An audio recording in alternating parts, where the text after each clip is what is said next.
tanghali po mga kababayan, mga kaibigan sa buong mundo. At tayo po nandito ngayon sa Mibaw ng Tulay, saksakan po ng init. Ayan, sobra po ng init dito ngayon mga kababayan. Talaga pong nakakahilo. Pasensya na kayo, gabala hindi tayo makalakad pa. Gawa po lang tayo sunog na po sa init. Kaya po napakahirap po ng buhay na ito mga kababayan.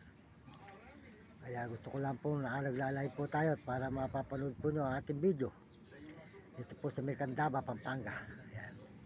Sobra po ng init mga kababayan. Ayan. Yan po, ilog. Ayan. Ayan, mainit po. Ayan.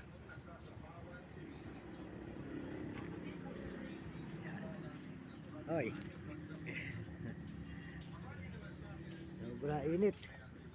Po si ate yan. Sus, Marionette mga kababayan. Unawain na lang po muna nyo ako ngayon at gawa po na ako nahihilo lang po talaga sa init. Talaga po ako parang mapagsak na po sa init mga kababayan. Para pong mahina na ako sa init ngayon. At salamat na lang po sa suporta nyo. Yan. Tuloy-tuloy po tayo sa kahit pag naglalay po tayo dito lang sa ibabaw po ng tulay ng Candaba, Pampanga. Talaga pong saksakan ng init sa ibabaw ng tulay. Kaya po tayo ito. Tsatsaga lang po tayo mga kababayan. Ayan. Ayan.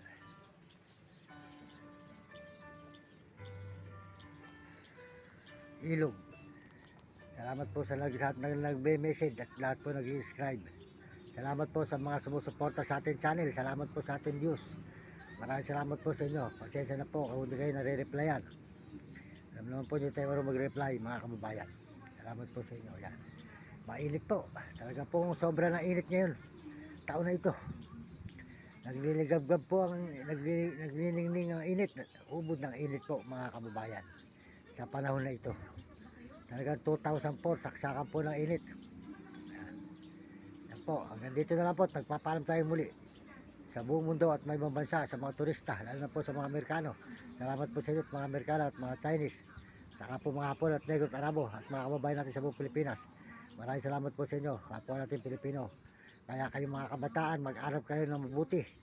Mga kabataan sa buong mundo at mga ibang bansa na hindi kayo makatikim ng hirap. Mahirap ang hindi nakapag-aral. Sumunod kayo sa inyong guro at sa inyong magulang. Yan, dito po tayo ngayon sa Mercandaba, mga kababayan ko sa buong mundo. Yan.